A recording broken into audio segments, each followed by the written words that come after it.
Asian cricket council का सालाना इजलास ढाका में बगैर किसी नतीजे के खत्म हो गया। भारत ने इजलास में शिरकत की है लेकिन शेड्यूल नहीं बताया, कुछ वाजे तौर पर क्लैरिटी नहीं दी, आज भी मुबहम सी बात की है और यूं बेनतीजा इजलास खत्म हुआ है। कामयाबी किसकी है? पाकिस्तान क्रिकेट बोर्ड के सरबराह मोहसिन नकवी की कामयाबी है। हमें गवर्नमेंट से पॉजिटिव की उम्मीद है, लेकिन फाइनल अप्रूवल अभी देना है। अब रन टाइम पे वो चेंज भी हो सकता है, लेकिन हमें पॉजिटिव की उम्मीद है। कहीं ना कहीं बीसीसीआई की हर जगह पर चल जाती है, चाहे वो एसीसी हो चाहे वो आईसीसी हो, अपनी मनवा ही लेते हैं वो। हम हमेशा से ये इंतजार करते हैं कि बीसीसीआई क्या कहने जा रहा है। लेकिन एक हैरत की बात यह है कि जब हम प्रेस रिलीज देखते हैं तो उसमें ये तहरीर हुआ होता है कि मोहसिन नकवी साहब ने रातों रात ऐसा क्या कर दिया कि बीसीसीआई आने पर राजी हो गया। लेकिन ये तो उनका मीडिया रिपोर्ट कर रहा था, बीसीसीआई ने ऑफिशियली ऐसी कोई स्टेटमेंट नहीं दी थी कि बापू जी मान गए की तरह, मेरा ढोल की तरह भैंस की तरह ढोल नहीं है अभी, लेकिन कोई बात नहीं, ऐसी तालियां बजाओ। बापू जी मान गए, पिताश्री मान गए। एक मुबहम सा फैसला हुआ है, कोई वाजे तौर पर क्लैरिटी नहीं है, शेड्यूल अभी दिया नहीं है, कोई वाजे तौर पर लाइन भारत ने उस पर ली नहीं है। All the credit to India BCCI कि वो लोग आजकल फाइनेंशियल सुपर पावर हैं, क्रिकेटिंग जायंट्स हैं, presumably they boast the best infrastructure in the world, cricketing infrastructure, उनकी डीप मार्केट है, क्रिकेटिंग ब्रॉडकास्टिंग की जितनी बड़ी इंडस्ट्री है वो शायद अब एक मोनोलिथ पावर बन गई है, जो कि ये वाईकॉम 18 और स्टार और ये लोग उनका जियो है। क्योंकि भारत को ये महसूस हो रहा था कि अगर आप इजलास में शरीक ना हुए तो ये हमारे बगैर ही एशिया कप करवा देंगे। तो मेरा ख्याल है कि भारत को थोड़े से होश के नाखून लेने चाहिए और उन्हें ये बात समझनी चाहिए कि उन्होंने अपनी फाइनेंशियल मॉडल, फाइनेंशियल हेजिमनी की बुनियाद पर जो ब्लैकमेलिंग शुरू की हुई है क्रिकेट के अंदर और आईसीसी के अंदर, वो अब चलने वाली ज्यादा देर तक नहीं है। तो मुझे इस चीज का पहले भी इल्म था जब ये चैंपियंस ट्रॉफी थी कि जब मोहसिन नकवी साहब बनेंगे सदर एशियन क्रिकेट काउंसिल के, उसके बाद ये हरकतें शुरू होंगी। ठीक, उधर से बीसीसीआई शुरू करेगा, आईसीसी का जो सरबराह है वो भी इंडियन है और वो भी इन चीजों को जो है वो इधर उधर करने की कोशिश करेगा, बिगाड़ लेकर आएगा। पर एज अ क्रिकेट फैंस जो तमाम तर लोग ये चाह रहे थे कि एक वाज़ेह फैसला जो है वो सामने आना चाहिए था कि एशिया कप का जो भी सिचुएशन थी वो क्लियर तौर पर बीसीसीआई को बतानी चाहिए थी। लेकिन वो ऐसा लगता है कि जैसे बीसीसीआई जो है मुकम्मल तौर पर इसमें तैयारी करके नहीं आया। लेकिन शायद से वही बात होती है ना कि जब सब चीजें एक शादी का हर चीज हो रही होती है तो एक फुप्पा फिर भी उसके अंदर उंगली जरूर मारते हैं और वो पूरी की पूरा जो मारते फुप्पो तो नहीं मारते, या पूरी एक वो नाराज होकर बैठ जाते हैं, कोई फुप्पा या कोई भी व्हाटएवर आप कह लो, जो भी है वो जो पूरी, हाँ बिल्कुल, वो पूरी शादी को खराब कर देती हैं और सारे लोग आए हुए हैं, बाराती आए हुए हैं, सब आए हुए हैं, 25 लोग आए हुए हैं। मैं नाराज हूं। मैं अब इसमें जो फुप्पा है ना भाई वो इंडियन मीडिया मजबूर है, आपके हाथ बंधे हुए हैं, निकल के दिखाएं, निकल के दिखाएं। तीसरी मर्तबा कह रहा हूं, डॉक्टर साहब समझ गए कि किसका कह रहा हूं, निकल ही नहीं सकते आप उनके हाथ से। तो ओलंपिक्स के बाद की दुनिया होगी, उसमें जाहिर है कि बहुत सारे ममालिक इसमें शरीक होंगे। सऊदी अरब की बात होना शुरू हो गई कि वो लीग लेकर आ रहे हैं, चाइना इसमें इन्वॉल्व होगा, अमेरिका इसमें इन्वॉल्व हो चुका है पिछले वर्ल्ड कप से, और इस तरह के जो बड़ी बड़ी इकोनॉमीज हैं वो जब आएंगी इसके अंदर, तो भारत की जो हेजिमनी है इस आईसीसी के अंदर और क्रिकेट के अंदर, इट्स अबाउट टाइम कि अब टूट जाएगी। हम पाकिस्तानी ने एक दफा भी बाइकआउट नहीं किया, हम आपसे टेस्ट क्रिकेट खेलना चाहते हैं, T20 सीरीज खेलना। शेड्यूल अभी दिया नहीं है, कोई वाजे तौर पर लाइन भारत ने उस पर ली नहीं है, क्या कहेंगे आप?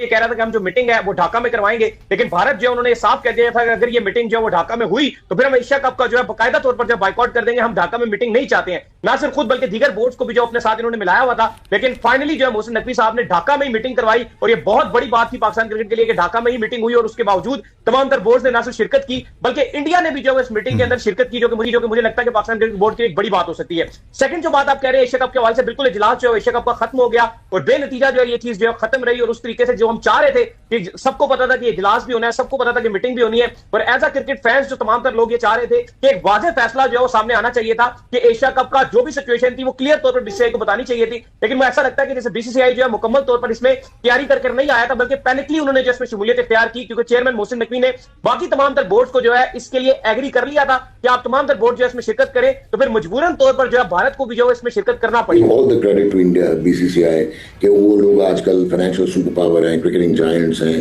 प्रिजम्बली they boast the best infrastructure in the world, cricketing infrastructure, उनकी डीप मार्केट है, क्रिकेटिंग ब्रॉडकास्टिंग की जितनी बड़ी इंडस्ट्री है वो शायद अब एक मोनोलिथ पावर बन गई है, जो कि ये वाईकॉम 18 और स्टार और ये लोग उनका जियो है। सो वो तो नज़र आ गया हमें, but at the end of the day important ये है कि एक पैराडॉक्स नज़र आता है कि आपने पॉलिटिक्स को अमेलगमेट किया हुआ है क्रिकेट के साथ, और वो कहते हैं ना कि power corrupts and absolute power corrupts absolutely. तो शायद जो हम देखते हैं कि इंडिया अपनी हेगेमोनिक प्रेजेंस को दिखाने की कोशिश करता है और बहुत सारे टूर्नामेंट्स को सबटाज करने की कोशिश करता है, और जियो पॉलिटिक्स जो है उस बीच में नजर आती है अपना रोल प्ले करते हुए, तो शायद this is not good for cricket and eventually at the end of the day this may will not be good for BCCI. एक टाइम होता है, सिक्लिकल होती है लाइफ में चीजें, अभी वो in a position of power है, but all credit to PCB only for this. मैं क्रिकेट की बात नहीं कर रहा कि पहले आपने आईसीसी चैंपियंस ट्रॉफी में भी वो जो हाइब्रिड मॉडल बनवाया और अब ये इवेंचुअली पार्टिसिपेशन इंडिया ने की बीसीसीआई ने। So I think at the end of the day all is well that ends well.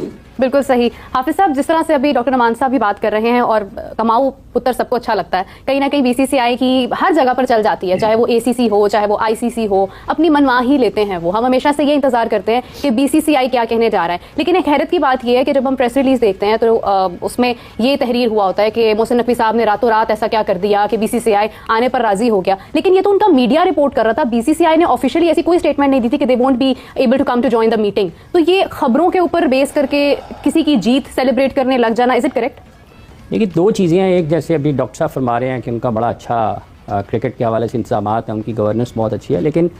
उसके साथ साथ ये जो क्रिकेट में नफरत और तकसीम है, ये भी इंडिया के खाते में ही है। अगर वो अपनी ताकत को, जो कि पैसे की ताकत है, और ये भी कन्फ्यूजन है ना लोगों में, एक अभाम है कि शायद जी उनका पैसा है, ये उनका पैसा नहीं है, किसी की ज़ात का पैसा, थोड़ा वो फंड थोड़ा कर रहे हैं, बिजनेस होता है ना, उनकी कंपनीज नहीं चलती हैं उस कारोबार के नाम पर, जो स्पॉन्सरशिप है वो पैसे देते हैं तो उसके अगेंस्ट कुछ लेते हैं ना। क्योंकि भारत को ये महसूस हो रहा था कि अगर आप इजलास में शरीक ना हुए तो ये हमारे बगैर ही एशिया कप करवा देंगे। तो मेरा ख्याल है कि भारत को थोड़े से होश के नाखून लेने चाहिए और उन्हें ये बात समझनी चाहिए कि उन्होंने अपनी फाइनेंशियल मॉडल, फाइनेंशियल हेजिमनी की बुनियाद पर जो ब्लैकमेलिंग शुरू की हुई है क्रिकेट के अंदर और आईसीसी के अंदर, वो अब चलने वाली ज्यादा देर तक नहीं है। उसकी वजह यह है कि अब एक तो छोटे बोर्ड को समझ आ गई है कि मामलात किस तरह चलते हैं और अब उनके मुकाबले में लोगों ने स्टाफ लेना भी शुरू कर दिया है और इसी को ही अब ज़ाहिर है कि इख्तियार करेंगे आइंदा आने वाले दिनों में। अब ये जो खबर आप सुन रहे हैं कि बीसीसीआई को अंडर लाया जा रहा है स्पोर्ट्स बोर्ड के अंडर इंडिया में, उसकी भी एक वजह यह है कि उनको जो ओलंपिक और पैरालंपिक का चार्टर है उसके साथ हम आहंग करने के लिए वो स्पोर्ट्स बोर्ड के अंदर आ रहे हैं ताकि ओलंपिक्स के अंदर भी शिरकत इनकी आसान हो। और ओलंपिक्स के बाद जो